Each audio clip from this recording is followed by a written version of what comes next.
الحمد لله رب العالمين والعاقبة للمتقين ولا عدوان إلا على الظالمين والصلاة والسلام على سيدنا ونبينا سيد الأولين والآخرين محمد بن عبد الله الأمين وعلى آله وأصحابه أجمعين أما بعد فأعوذ بالله من الشيطان الرجيم بسم الله الرحمن الرحيم ولله على الناس حج البيت من استطاع إليه سبيلا وقال تعالى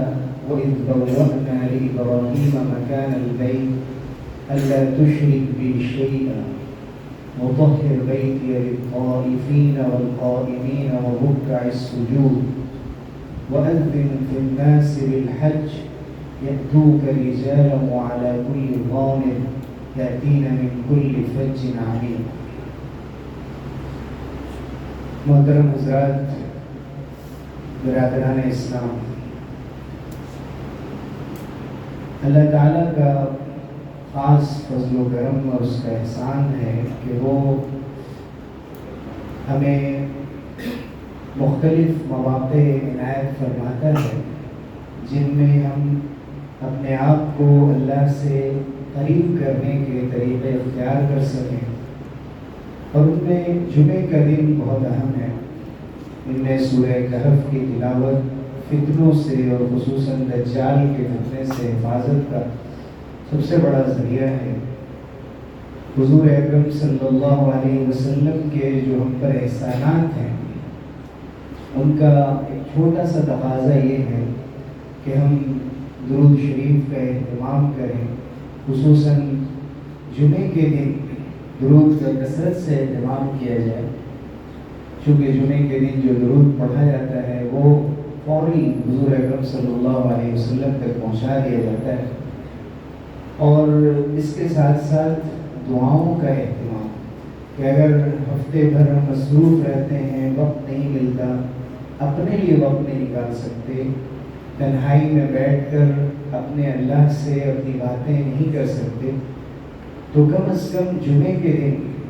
عصر سے مغرب کے درمیان یا مغرب سے کچھ پہلے، جمعے کی نماز سے پہلے اور بعد میں مختلف جو قبولیت کے استجابت کے مواقع ہیں ان کو غنیمت جانتے ہوئے اللہ تعالیٰ سے ہر قسم کی دعائیں کرنا جو ہمارے لیے دنیا اور آخرت میں کام آنے والی ہیں، خود اپنی ذات کے لیے، اپنے گھر والوں کے لیے، امت اور انسانیت کے لیے، اور سب سے بڑھ کر اپنی آخرت کی کامیابی کے لیے جو دائمی زندگی ہے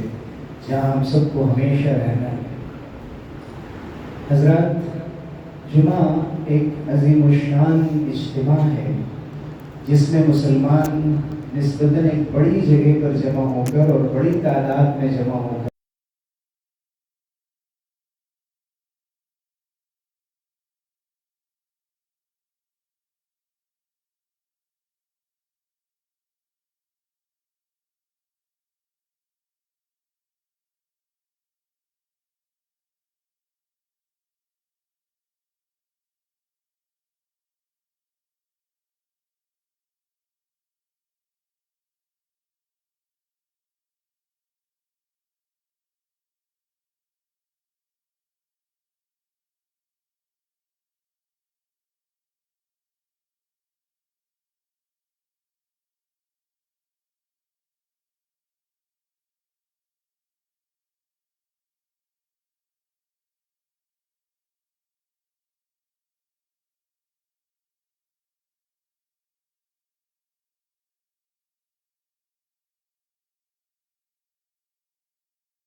مقصد شعائر اللہ کی تعظیم ہے۔ شعائر اللہ کی تعظیم کے معنی یہ ہوتے ہیں کہ وہ تمام چیزیں جو اللہ کی عبادت کی اور اسلام اور دین کی یادگاروں میں سے ہے، جن کو دیکھ کر خدا کی یاد آتی ہے، اور جو عبادتیں اللہ نے مقرر کی ہیں ان کا احترام، ان کی عظمت، ان کا شعور، ان کی سمجھ، یہ حج ہے۔ اور حج کے مختلف مقامات ہیں، منی اور مزدلفہ، عرفات، خود کعبۃ اللہ، مسجد حرام، اور صفا اور مروہ، مطاف، مقام ابراہیم، اور یہ تمام مقامات، اس کے ساتھ جو اذان ہے، اقامت ہے، اسی طرح سے ہماری نمازیں اور قربانی ہیں، یہ سب شعائر اللہ ہیں کہ ان کے ذریعے سے دین کی یاد قائم ہوتی ہے، اللہ کی یاد قائم ہوتی ہے۔ وَمَن يُعَظِّمْ شَعَائِرَ اللَّهِ فَإِنَّهَا مِن تَقْوَى الْقُلُوبِ، جو اللہ کی یادگاروں کو عظمت کی نگاہ سے دیکھتا ہے، ان کا ادب کرتا ہے، ادب کرتا ہے دل سے، ادب کرتا ہے اپنے ظاہری عمل سے۔ قرآن مجید ہے، قرآن مجید اللہ کے شاعر میں سے دل سے ادب و احترام، اس کے ساتھ قرآن کے ساتھ اٹھنے بیٹھنے میں احترام، اونچی جگہ پر رکھنے کا اہتمام، یہ وہ تمام چیزیں ہیں جو اللہ کی یادگاروں کا احترام سکھاتی ہیں۔ وہ تمام چیزیں جو اللہ کی یاد دلاتی ہیں، وہ تمام چیزیں کہ جن کی نسبت اللہ تعالیٰ سے، ان کی عظمت اپنے دل میں بٹھانا، اپنے عمل میں اس کا اظہار کرنا، یہ تقوی کی بات ہے۔ ذَلِكَ وَمَن يُعَظِّمْ شَعَائِرَ اللَّهِ فَإِنَّهَا مِن تَقْوَى الْقُلُوبِ، یہ بات تو ہو چکی، لیکن جو بھی اللہ کے شاعر اور اللہ کی مخصوص یادگاروں کی تعظیم کرے گا تو یہ دلوں کی پرہیزگاری میں سے ہے۔ دل کے اندر جس کے تقوی، خدا کا خوف، اللہ کا لحاظ اور اس سے شرم اور اللہ سے حیا ہوگی، وہی شخص ان چیزوں کی تعظیم کرے گا۔ اسی طرح حج کے اہم مقاصد میں سے ایک بڑا مقصد یہ ہے کہ ایک مومن جس کو اللہ تعالیٰ نے صرف عقل نہیں دی، عقل کے ساتھ ساتھ اسے دل بھی دیا ہے، اسے روح بھی دی ہے۔ جیسے اس کی عقل کام کرتی ہے اور اپنے صحیح اور غلط کا وہ فیصلہ کرتا ہے، سوچ کر، سمجھ کر، تجربے سے، معلومات حاصل کر کے، ایسے ہی انسان کے دل کے بھی کچھ تقاضے ہیں، اس کے جذبات ہیں، اس کے کچھ ایموشنز ہیں، اس کی روح بھی تڑپتی ہے، بے چین ہوتی ہے، تو وہ اللہ کی بارگاہ میں آ جاتا ہے، مسجد میں آ جاتا ہے، عبادت کرنے لگتا ہے، اللہ سے لو لگاتا ہے، وہ قیام کرتا ہے، رکوع کرتا ہے، سجدہ کرتا ہے، دعاؤں کے لیے ہاتھ اٹھاتا ہے اور اللہ کے سامنے تڑپتا ہے، گریہ وزاری کرتا ہے، تڑپ کر مانگتا ہے۔ رمضان کا مہینہ آتا ہے، اپنے آپ کو وہ خواہشات سے روکنے کی کوشش کرتا ہے، جو عام رسم و رواج اور طریقے ہیں عام دنوں میں کھانے پینے کے اور اپنی خواہشوں کو پوری کرنے کے، ان پر کنٹرول کرتا ہے۔ لیکن ان سب کے باوجود ان میں بظاہر ہمیں حکمتیں بھی سمجھ میں آتی ہیں کہ نماز کا مقصد یہ ہے کہ انسان ایک ڈسپلین میں رہے، وقت کی پابندی کرے اور عاجزی اس کے اندر پیدا ہو، تواضع پیدا ہو۔ وہ جب سجدہ کرے گا، ایک خالق اور مالک کے سامنے جھکے گا، تو اس کے غرور کو، اس کی انانیت کو ٹھیس پہنچے گی اور اس کو یہ یقین ہوگا کہ تمہارا اللہ کے مقابلے میں کوئی وجود نہیں ہے، تمہاری کوئی حیثیت نہیں ہے، ایک خالق اور مالک کی غلامی تمہاری سب سے بڑی سرداری ہے، یہی تمہاری بادشاہت ہے کہ تم اللہ کے سامنے جھکنا سیکھ جاؤ۔ روزہ، اس کے پیچھے بھی حکمت سمجھ میں آتی ہے کہ ایک عام معمول کی زندگی سے، ڈسپلین سے نکل کر انسان اپنی خواہشات پہ کنٹرول کرنا سیکھ جائے، اپنی ڈیزائرز کو دبانا سیکھ جائے اور اس کو مینج کرنا سیکھ جائے۔ اسی کے ساتھ زکوٰۃ کا بھی مفہوم ہمیں سمجھ میں آتا ہے کہ اس کا مقصد ہے کہ لوگوں کے ساتھ ہمدردی کی جائے، اور بھوک اور پیاس کتنی تکلیف دینے والی چیزیں ہیں، انسان اس کو سمجھ سکے۔ اور روزے میں بھی یہ مقصد ہے، زکوٰۃ میں بھی یہ مقصد ہے کہ دوسروں کے کھانے کا، ان کے کپڑوں کا، ان کے گھر کا انتظام اس کے ذریعے سے کیا جائے، یہ زکوٰۃ کا مقصد ہے۔ لیکن حج کا مقصد کیا ہے؟ حج اللہ تعالیٰ نے کیوں رکھا ہے؟ سچ پوچھیے تو اگر عقلی اعتبار سے ہم سوچنے پر آئیں تو ہماری عقل قاصر رہ جاتی ہے، عقل ہماری ناکام ہو جاتی ہے. چونکہ ہم نماز کے ذریعے اللہ سے لو لگا رہے ہیں، ہم روزے کے ذریعے سے اللہ سے قریب ہو رہے ہیں، زکوٰۃ کے ذریعے اللہ سے قریب ہو رہے ہیں، پھر حج کا اتنا بڑا نظام کیوں رکھا گیا؟ حج کی فرضیت کیوں رکھی گئی مخصوص طور پر؟ اور ایک ساتھ اتنا بڑا اجتماع، اتنی بڑی تعداد میں لوگوں کو اللہ نے اپنے گھر کے لیے کیوں بلایا اور کیوں اس کا حکم دیتا ہے؟ تو جیسا کہ میں نے چند مقاصد کا ذکر کیا، ان میں ایک بہت اہم مقصد یہ بھی ہے کہ انسان نماز پڑھتے ہوئے بھی، اس کے باوجود بھی اس کے دل کو پوری طرح تسکین نہیں ملتی. چونکہ ہم کسی ایسے خدا کو نہیں مانتے کہ جس کے بت بنا لیں، جس کو سامنے رکھ لیں. ہم تصویروں کے قائل نہیں ہیں، ہم تو اندیکھے خدا کو مانتے ہیں. اللہ رب العزت کی تجلی جہاں ہوتی ہے، اللہ کی رحمت کا نمونہ جہاں ملتا ہے، وہ بیت اللہ ہے، وہ کعبۃ اللہ ہے، وہ مسجد حرام ہے. جتنی اللہ کی رحمت اور اس کی عظمت اور اس کے نور کی تجلیاں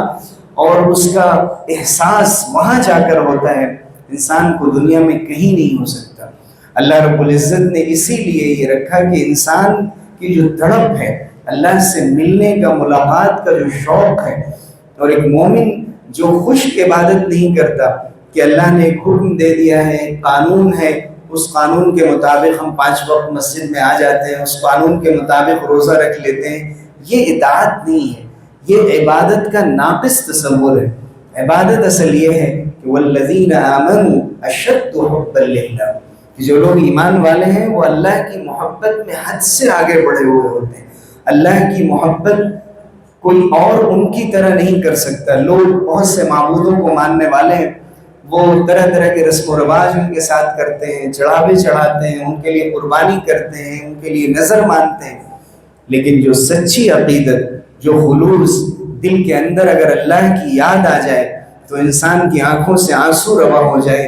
دل کھنچتا چلا جائے اور لگے کہ میں کسی منزل تک پہنچ جاؤں. جب انسان اس مرحلے میں پہنچتا ہے تو اللہ رب العزت نے پھر اس کے لیے حج کا نظام رکھا ہے کہ تم نماز اور روزے اور زکوٰۃ کی عبادتوں سے اگر سکون اور اطمینان اس قدر نہیں پا سکے جو تمہارا دل چاہ رہا تھا، تو تڑپ کر،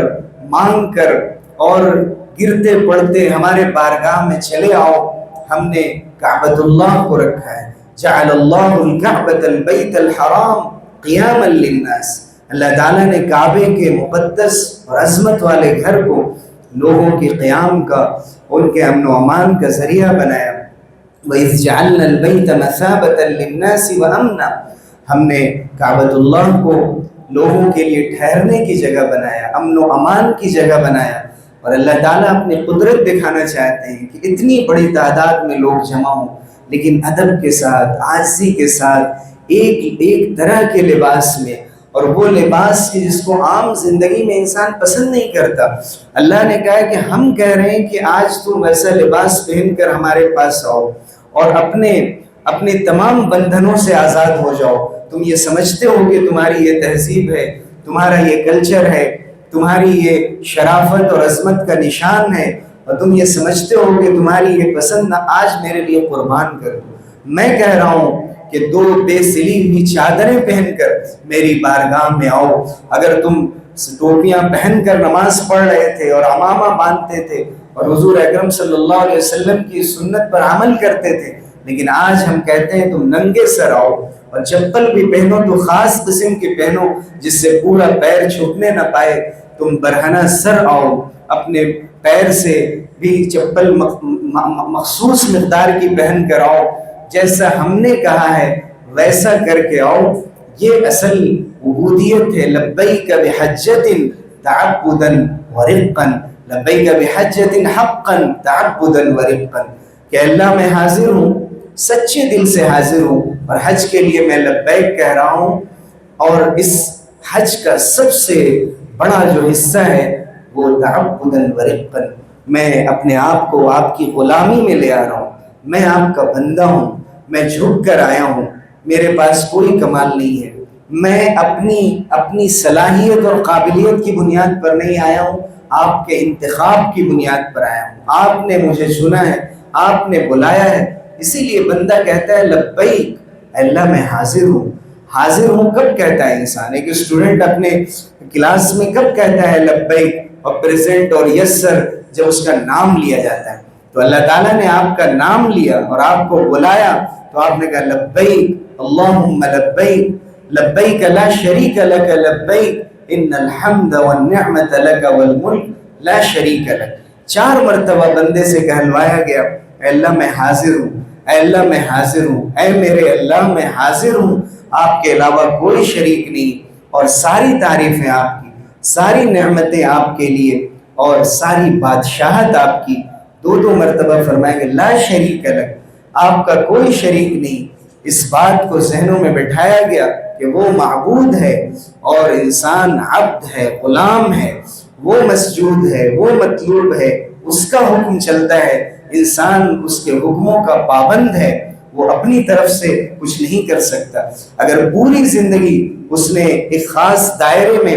نمازیں پڑھی، آج اس کو حکم دیا گیا ہے کہ تمہیں عرفات میں 2 نمازیں ملا کر پڑھنی ہیں اور تمہیں مزدلفہ میں 2 نمازیں ملا کر پڑھنی ہیں، بندہ اپنے اختیار سے نہیں کرتا. کبھی اسے کہا گیا کہ تم منی چلے جاؤ، اور منی جاتا ہے، عبادت میں مصروف ہوتا ہے، وہ دعائیں مانگتا ہے اور تلبیہ پڑھتا ہے، اس کا دل لگنے لگتا ہے، اس کو ایک خیمے میں جگہ مل جاتی ہے اور اب سوچتا ہے کہ میں سکون اور اطمینان سے یہیں عبادت کروں، اتنے لمبے سفر سے آ رہا ہوں. اللہ تعالیٰ فرماتے ہیں کہ اب چلے جاؤ عرفات کے میدان میں. ہم کہہ رہے ہیں چلے جاؤ، بیچ میں مزدلفہ آتا ہے، وہاں رکنے کی ضرورت نہیں ہے. قریش کہتے تھے کہ حدود حرم کے اندر عرفات نہیں آتا ہے، عرفات باہر ہے، وہ مزدلفہ میں ہی رک جاتے تھے.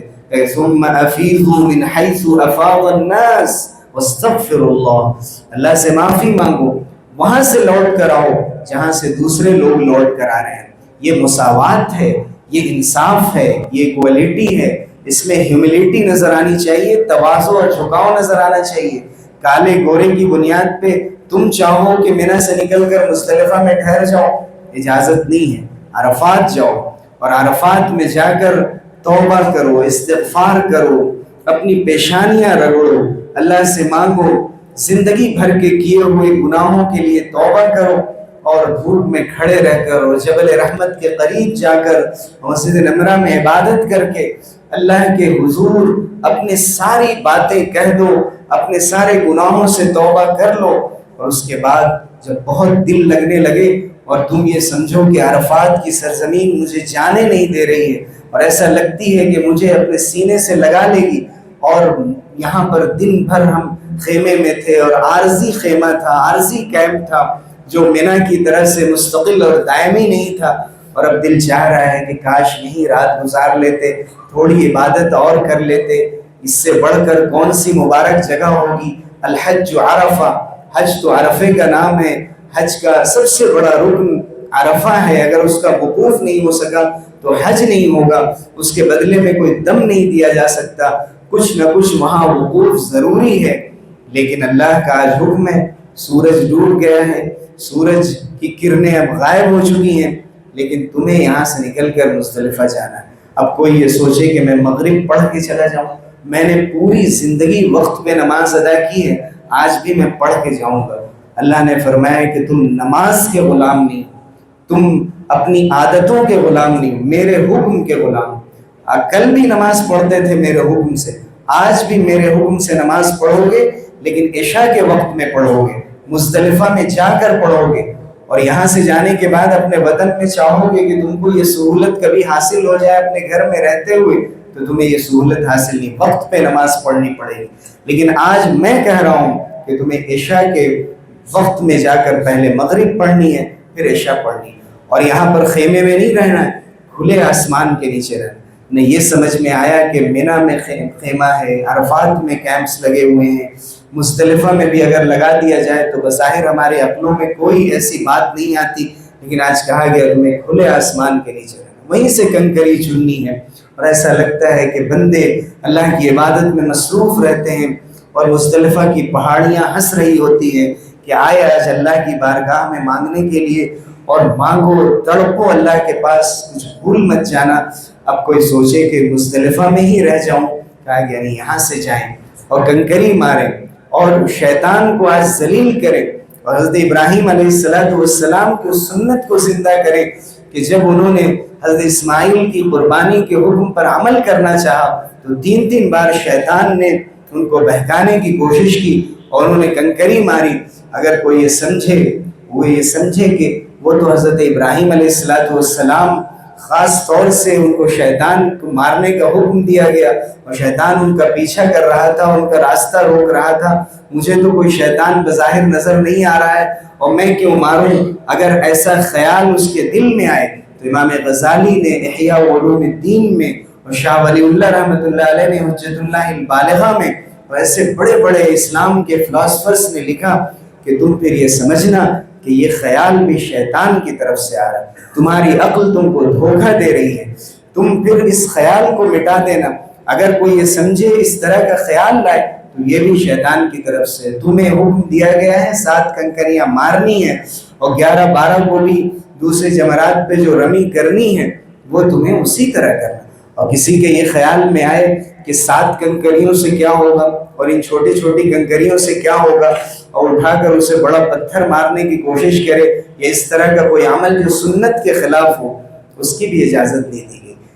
حکم دیا گیا کہ تم یہ عمل کرو، اپنی عقل کے گھوڑے مت دوڑاؤ، اور ساتھ میں یہ بھی کہ حضور اکرم صلی اللہ علیہ وسلم نے جیسے حج کر کے دکھایا اسی طرح تمہیں حج کا فریضہ انجام دینا ہے۔ اسی طرح کوئی یہ سوچے کہ ایک ہی مرتبہ بلا لیا جاتا طواف کے لیے اور سعی کے لیے، جو عمرہ میں نے پہلے کیا اور وہاں پر سعی کرنے کی اجازت تھی، حج والی بھی طواف زیارت والی بھی، وہیں طواف زیارت طواف وداع سب کر کے فارغ ہو جاتا، نہیں، بار بار بلایا جا رہا ہے۔ ایک بار یہاں آئیں منی، پھر جائیں، پھر آ کر یہاں پر سنت ہے کہ پھر منی میں قیام کریں۔ تو یہ جو حج کے مختلف اعمال ہیں یہ بتاتے ہیں کہ اللہ رب العزت نے اہل ایمان کا امتحان لیا ہے، ان کے ایمان بالغیب کو جانچنے کی کوشش کی ہے، امتثال بالامر کو جانچا ہے کہ تم کتنا اس کے امتحان میں کھرے اترتے ہو، کہ عقل میں کوئی چیز نہ آ رہی ہو پھر بھی خالص اطاعت کے جذبے سے، خالص اللہ کی محبت میں اس عبادت کو انجام دیا جائے اور اللہ کے سامنے اپنی حاضری کا اور اب اللہ کے سامنے اپنے حاضر ہونے کا اعتراف اور اقرار کیا جائے۔ پھر اللہ رب العزت نے اسی حج کے اندر ایسے مقاصد بھی رکھ دیے ہیں کہ جس کے ذریعے سے انسان کو اللہ سے قرب کا موقع ملتا ہے، جہاں وہ اپنی طبیعت کو سکون اور چین نصیب کرتا ہے، جہاں وہ ایک امت کا اظہار کرتا ہے کہ ہم سب ایک ہیں، جہاں وہ ایک طرح سے اللہ رب العزت کی غلامی میں آنے کا اعتراف کرتا ہے، وہیں اس بات کا بھی اعلان ہوتا ہے کہ تمام مسلمانوں کا مرکز اور تمام مسلمانوں کا قبلہ ایک ہے، اور حضرت ابراہیم علیہ السلام سے ان کا رشتہ جڑا ہوا ہے۔ حضرت ابراہیم علیہ السلام کی ملت پہ یہ عمل ہو رہا ہے، اس لیے حضور صلی اللہ علیہ وسلم نے فرمایا قفوا علی مشاعرکم فإنکم علی ارث من ارث ابیکم۔ جو حج کے مقامات ہیں، جہاں جہاں ٹھہرنے کو جس طرح کہا گیا ہے اس طرح ٹھہرو اور چلو، چونکہ تم اپنے باپ ابراہیم کی بہت سی وراثتوں میں سے ایک وراثت پر ہو، یہ تمہیں وراثت میں چیز ملی ہے۔ تو حج کے یہ چھوٹے سے چند مقاصد ہیں، اس کے علاوہ بہت سارے مقاصد ہیں جن میں سے ہم کچھ جانتے ہیں کچھ نہیں جانتے، لیکن اللہ رب العزت نے ہمیں ان کا پابند بنایا ہے۔ اور علامہ اقبال نے جو یہ کہا کہ اچھا ہے دل کے ساتھ رہے پاسبان عقل، لیکن کبھی کبھی اسے تنہا بھی چھوڑ دے، یعنی دل کے ساتھ اپنی عقل کو رکھنا ضروری ہے، ہمیشہ جذبات پہ عمل نہیں کیا جائے گا، لیکن کبھی کبھی اگر عقل ساتھ آ جائے اور دماغ بیچ میں خلل ڈال دے تو پھر انسان اپنے جذبات پہ عمل نہیں کر پاتا، اور خصوصاً اس جذبے کے مطابق جس کا حکم اللہ نے دیا۔ اب ایسے مقدس فریضے کے لیے اگر ہمارا ذہن و دماغ تیار نہ ہو اور ہم نے یہ سوچ رکھا ہو کہ بیٹیوں کی شادی کے بعد اور اتنا سرمایہ اور جائیداد بنا لینے کے بعد اور زندگی کے فلاں خواب اور فلاں ڈریمز پورے کر لینے کے بعد پھر ہم اس ڈیووشن اور اس عقیدت کا اظہار کریں گے اللہ کے سامنے، اور کوئی یہ سوچتا ہے کہ ہم آخری سبمیشن آخری عمر میں کریں گے، ابھی تو بس نمازوں سے کام چلا لیں اور زکوٰۃ کی ادائیگی سے اور روزے سے اور کلمہ لا الہ الا اللہ کے ساتھ ہم زندگی گزار رہے ہیں، حج کو ہم نے آگے بڑھا دیا ہے. ہمیں نہیں معلوم کس لمحے ہماری موت آئے گی، زندگی کا کتنا وقت بچا ہے، لیکن افسوس کہ آج لوگوں نے، مسلمانوں نے ایک مزاج بنا لیا. آج بھی بہت سے ملکوں میں آپ دیکھیں گے کہ نوجوان حج میں آتے ہیں، لیکن ہمارے یہاں یہ مزاج بنا ہوا ہے کہ بوڑھے اور ضعیف لوگ حج میں جاتے ہیں. ظاہر ہے کہ جوانی کا جو حج ہوگا اس میں جو خلوص اور دڑپ اور جو عقیدت اور جو طاقت ہوگی، اپنے بلبوتے پہ انسان جس طرح عبادت کر پائے گا وہ ضعیفی میں نہیں کر سکتا. ضعیفی میں اس کو مدد کی ضرورت ہوتی ہے، بہت سے مسائل درپیش ہوتے ہیں. اس لیے جن پر حج فرض ہے، وَلِلَّهِ عَلَى النَّاسِ حِجُّ الْبَيْتِ مَنِ اسْتَطَاعَ إِلَيْهِ سَبِيلًا. لوگوں کے لیے حج فرض ہے، صرف ایک اللہ کے لیے، ریاکاری اور نام و نمود اور دکھاوے کے لیے نہیں.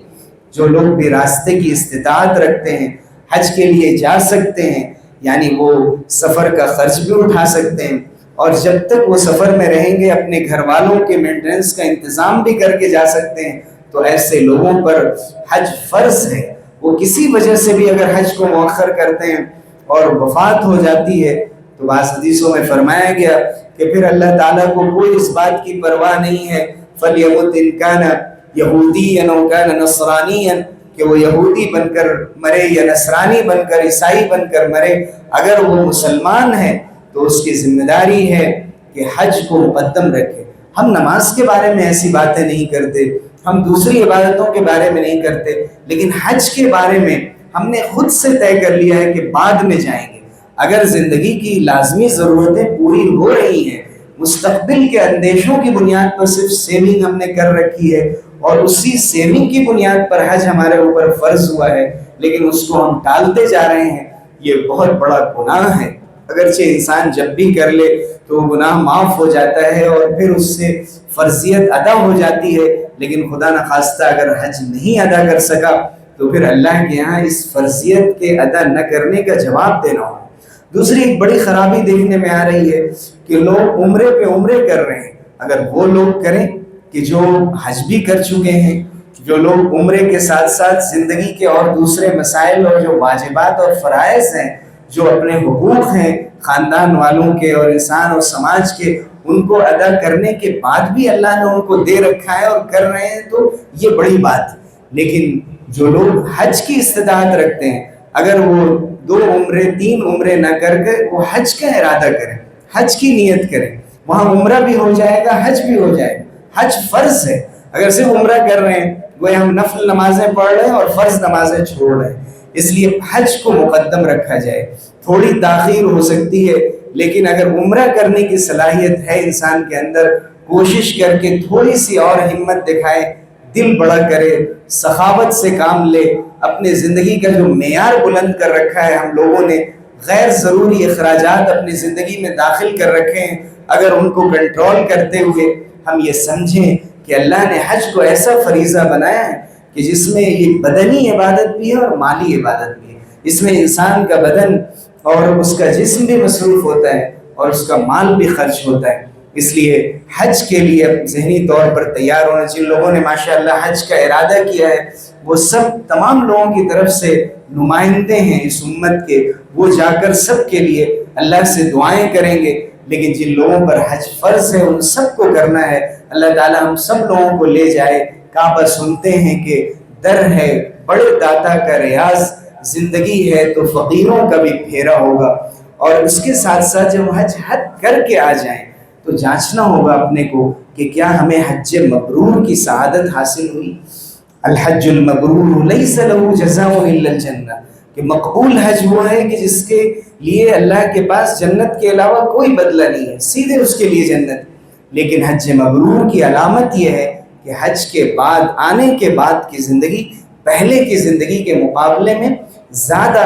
خشوع اور خضوع کی زندگی ہو جائے، خشیت اور تقوی کی زندگی ہو جائے، اور انسان کی اصلاح ہو جائے. اگر پہلے کی اور بعد کی زندگی بالکل یکساں ہے اور کبھی کبھی اس سے زیادہ زندگی خراب ہو رہی ہے تو اس کا مطلب یہ ہے کہ پھر حج مقبول نہیں ہو سکا ہے، اور معلوم نہیں اللہ رب العزت نے کہیں ہمارا حج اٹھا کر ہمیں واپس نہ کر دیا ہو. اس لیے ضروری ہے کہ جو لوگ بھی حج میں جا رہے ہیں انہوں نے ارادہ کیا ہے، اللہ تعالیٰ ان سب کو مبارک کرے. وہاں جائیں تو اس کی عظمت کا خیال رکھیں. اللہم زد هذا البيت تشریفا وتعظیما وتکریما وہیبتا،